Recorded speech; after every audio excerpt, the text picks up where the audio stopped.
Chicken, mutton, मासे अशी नुसती नावं जरी ऐकली तरीही तोंडाला पाणी सुचतं। आता तर पावसाळ्यातल्या पिकनिकमध्ये नॉनव्हेजच्या चांगल्याच पार्ट्या रंगतात। मात्र एखादी वजनदार बॉयलर कोंबडी खाण्यासाठी सुरक्षित आहे का याचा विचार करण्याची आता वेळ आलेली आहे। कोंबड्यांचं वेगानं वजन वाढवण्यासाठी पोल्ट्री फार्ममध्ये त्यांना अँटीबायोटिक्स दिलं जातं आणि याचा मानवी जीवनावरती विपरीत परिणाम होतो। Citizen circle for social welfare and education या संस्थेनं मुंबई उच्च न्यायालयामध्ये एक जनहित याचिका दाखल केलेली होती। त्यावर न्यायालयानं सरकारला चांगलंच धारेवर धरलेलं आहे। कोंबड्यांचा दर्जा हा कितपत योग्य आहे हे तपासण्यासाठी सरकारकडे कोणतीच यंत्रणा नाहीये। अनेक जण तर शासकीय परवानगी न घेताच पोल्ट्री फार्मही बांधतात। ही गंभीर बाबही असल्याचं न्यायालयानं सांगितलेलं आहे। त्यामुळे तत्काळ सरकारनं प्रतिज्ञापत्र सादर करावं असे आदेशच न्यायालयाने सरकारला दिलेले आहेत। या संदर्भात आजच्या बातमी आणि बरंच काही मध्ये आपण याच मुद्द्यावरती चर्चा करणार आहोत, ती म्हणजे विषारी कोंबडी या मुद्द्यावर।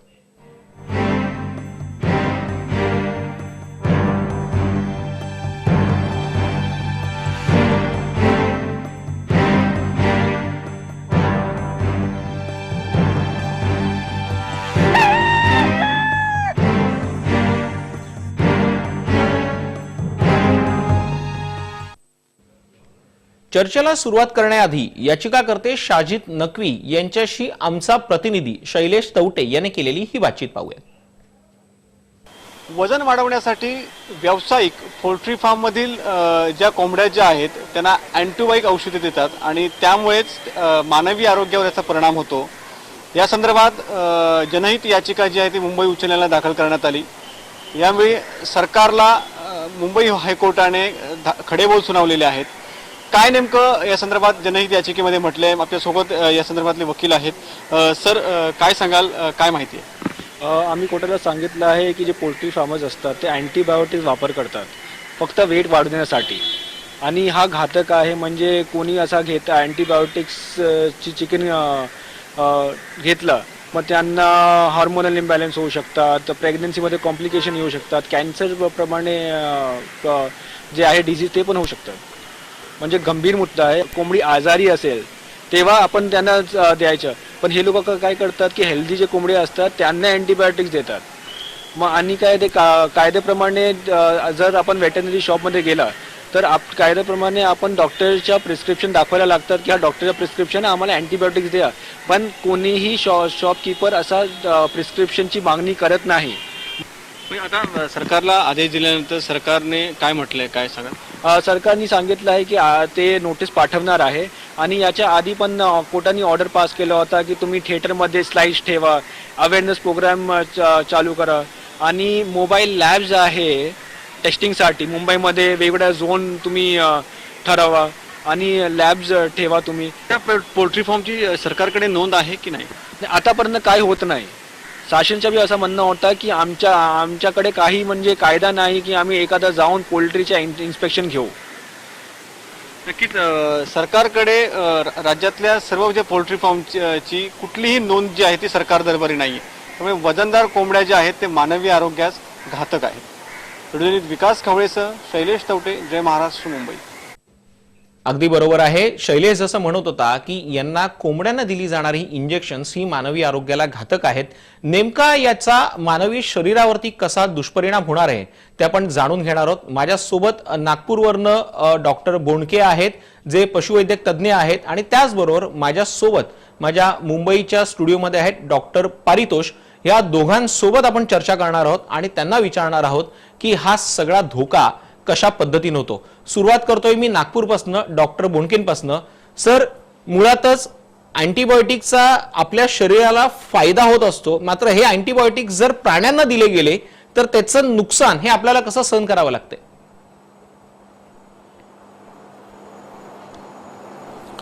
ऍक्च्युली प्राण्यांना जेव्हा आपल्याला गरज असतं तेव्हाच आपण अँटीबायोटिक देतो, पण शक्यतोवर आम्ही पोल्ट्रीला प्रीबायोटिक्स आणि प्रोबायोटिक्स देऊनच मोठं करत असतो, आणि जेव्हा गरज असेल तेव्हाच आम्ही त्यांना अँटीबायोटिक देतो। आणि ज्यांना अँटीबायोटिक आम्ही देतो तेव्हा त्यांना विड्रॉल पिरियड पण असतो। त्या विड्रॉल पिरियडच्या नंतर ती चिकन आपण खायचं म्हणजे त्याच्या पहिले चिकन नाही खायचं, त्याच्यानंतर खायचं। आणि त्या गोष्टी पाळल्या जातात. त्यामुळे असं खूप काही असं अँटीबायोटिकचा मोठा परिणाम माणसाच्या शरीरावर होईल असं वाटत नाही. भोंडके सर, जसं तुम्ही म्हणालात की ज्या वेळेला त्यांना गरज असते त्याच वेळेला दिली जातात. आपल्या चॅनल्सवरती आपण व्हिज्युअल्स बघतोय, कोंबड्यांची जी पिलं झालेली आहेत त्या सगळ्या पिलांना इंजेक्शन दिलं गेलेलं दिसतंय. मग हे इंजेक्शन नेमकं काय आहे? हे इंजेक्शन ऍक्च्युली तुम्ही जे सांगताय हे वॅक्सिन आहे. कोंबड्यांना वॅक्सिन दिलं जातं, जे व्हायरल इन्फेक्शन पासून त्यांना बचाव करण्यासाठी हे वॅक्सिन दिले जातात. ते वॅक्सिन आहे हे. आणि अँटीबायोटिक सहसा इंजेक्टेबल देत नाही, ते पाण्यातनं किंवा खाद्यातनं दिलं जातात. तर हे वॅक्सिन आहे. अच्छा, हे वॅक्सिन आहे. मी येतोय माझ्या मुंबईच्या स्टुडिओमध्ये डॉक्टर पारितोष यांच्याशी आपण चर्चा करूया. सर, जसं नागपुरातल्या डॉक्टरांनी सांगितलं की बाबा याचा त्रास कुठलाही होत नाही, कारण की there is a protocol.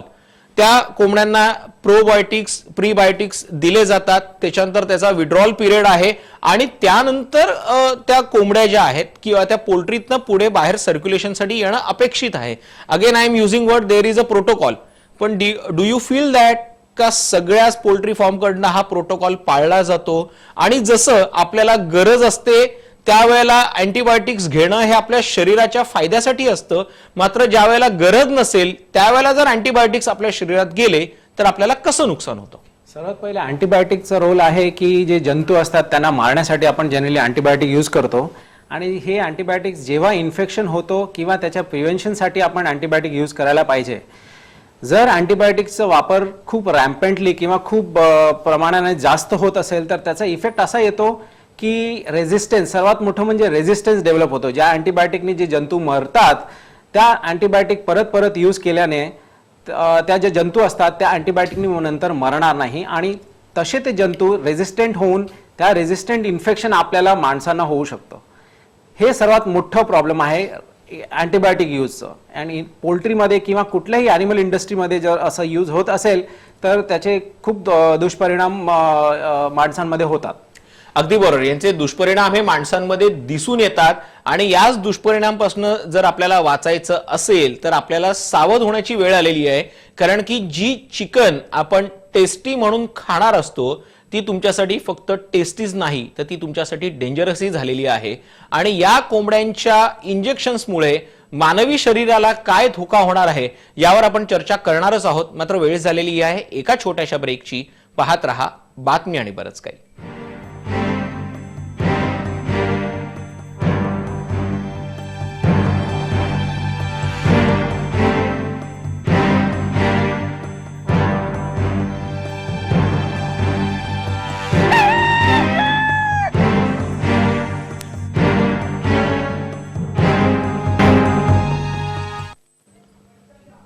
Chicken tandoori, chicken लपेटा, चिकन बिर्याणी, एक ना असे विविध प्रकार चिकन पासून बनतात आणि आपल्याला ते सगळ्यांनाच आवडतात.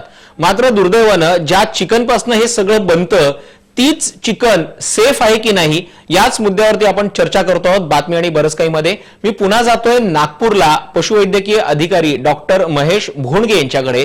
महेश सर, जसं तुम्ही मगाशी म्हणालात की सुरुवातीला यांना वॅक्सिन्स दिली जातात, मात्र पुन्हा एकदा जी प्रीबायोटिक्स आणि प्रोबायोटिक्स कोंबड्यांना आवश्यक असतात मात्र त्याच्यामध्ये माणसांसाठी जी अँटीबायोटिक्स असतात ती त्या कोंबड्यांना दिली जातात आणि त्याच्यामुळे त्यांचं वजन वाढतं. वजन वाढवण्यासाठी ही अँटीबायोटिक्स वापरणं हे किती धोकादायक आहे?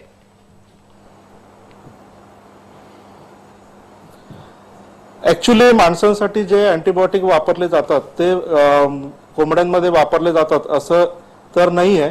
आणि एफडीएचे जे नॉर्म्स आहेत त्यांचे जे त्या नॉर्म्सनुसारच ते अँटीबायोटिक त्या पिरियडसाठी दिले जातात आणि रेग्युलर बेसिसवरती दिले जात नाहीत. ते जेव्हा ॲज अँड व्हेन रिक्वायर्ड, जेव्हा गरज आहे तेव्हाच ते त्यांना दिले जातात.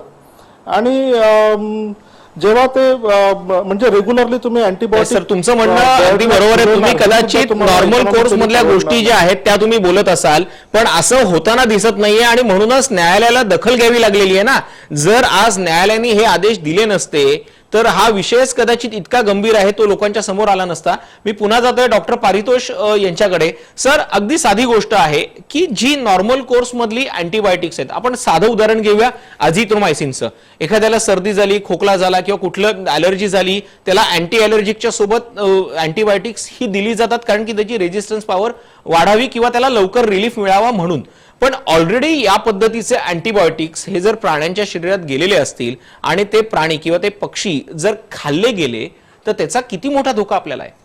जर अँटीबायोटिक यूज होत असतील तर जनरली कसं होतं, जो जंतू असतो ते त्यावेळी त्या अँटीबायोटिकने रिॲक्ट करतो आणि त्या अँटीबायोटिकमुळे तो जंतूचा नाश होतो. पण हे रेग्युलर बेसिसवर जर आपण विदाउट मॉनिटरिंग, बिना मॉनिटरिंग जर आपण हे कंटिन्यू करत असतील अँटीबायोटिक, तर तो जंतूला रेजिस्टन्स येतो. म्हणजे त्या पुढच्या वेळी त्या सेम अँटीबायोटिक्सनी त्याचा नाश होणार नाही आणि म्हणून ह्याला रेजिस्टन्स डेव्हलप होतो. आणि जेव्हा हे रेजिस्टन्स डेव्हलप झालेले चिकन किंवा जे कॉन्टॅक्टमध्ये जे फार्म वर्कर्स असतात त्यांच्या कॉन्टॅक्टमध्ये आल्यानंतर हे जंतू जे रेजिस्टंट आहेत ते डेफिनेटली त्यांना पसरू शकतो आणि तिथून असा हा आजार वाढू शकतो. आणि त्याच्यामुळे जे रेजिस्टंट ऑर्गॅनिझममुळे जे होणारे आजार आहेत ते थोडे डिफिकल्ट असतात क्युअर करायला आणि त्याच्याने सिरियस आजार होऊ शकतात. सर, सिरियस आजार म्हणजे नेमकं काय होऊ शकतं आणि जर रेजिस्टंट लेवल तिथूनच वाढली गेली असेल तर आपल्याला एक पेशंट म्हणून काय काळजी घ्यावी लागणार आहे, किंवा जसं तुम्ही म्हणतायत की एका लेवलला जर ते ड्रग रेजिस्टन्ट झाले असतील तर पुढचं डिझीज कव्हर करायला आपल्याला काय स्टेपवरती ट्रीटमेंट घ्यावी लागणार आहे. आता हे ड्रग रेजिस्टन्स बॅक्टेरिया हे खूप नवीन असं नाही आहे.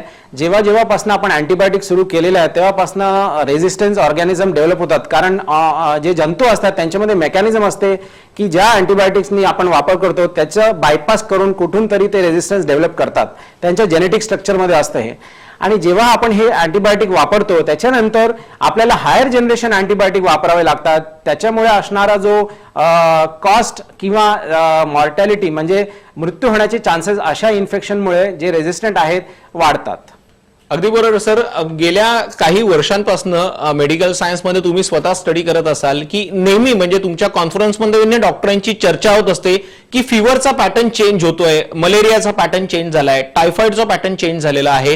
हे सगळे पॅटर्न जे चेंज होत आहेत त्याला या सगळ्याला हे जे रेजिस्टन्स बॅक्टेरिया किंवा ज्यांना अशा पद्धतीनं इंजेक्शन दिले जात आहेत हेच कारणीभूत आहे का. आणि आपण नेहमी ज्या वेळेला एखादं डिझीज होतं त्यावेळेला अनेक जण सजेस्ट करतात की चिकन किंवा फिश खायचं असेल तर ते चांगलं बॉईल करून घ्या किंवा त्याला जर तुम्हाला कुक करायचं असेल तर ते हाय डिग्री टेम्परेचरला तुम्ही कुक करा जेणेकरून त्याच्यातले बॅक्टेरियाज असतील ते मरतील. पण इतकं सगळं होऊनही जे आधीचं इंजेक्टेबल मेडिसिन त्याच्यामध्ये गेलेलं आहे त्याचा या सगळ्या गोष्टींवरती काही परिणाम होतो का. येस, एक तर सर्वात पहिले जे आपण अँटीबायोटिक यूज केल्यानंतर जर तो चिकन आपण व्यवस्थित कुक केला नसेल आणि त्याच्यामध्ये जर रेजिस्टंट ऑर्गॅनिझम असणार तर आपल्याला ते इन्फेक्शन होणार. पहिली गोष्ट. अँटीबायोटिकच्या व्यतिरिक्त बाकी वेगळे हॉर्मोन सुद्धा वापरले जातात ज्याच्याने चिकनचं किंवा कुठल्याही अॅनिमलचं ग्रोथ व्हायला पाहिजे, त्यांची वेट वाढायला पाहिजे. ह्या सगळ्या हॉर्मोन सुद्धा यूज होतात. त्याचाही आपल्याला दुष्परिणाम भोगावा लागतो जर असं चिकन किंवा असं अॅनिमल प्रोडक्ट जर आपण खात असाल तर त्याचे साईड इफेक्ट भरपूर होतात.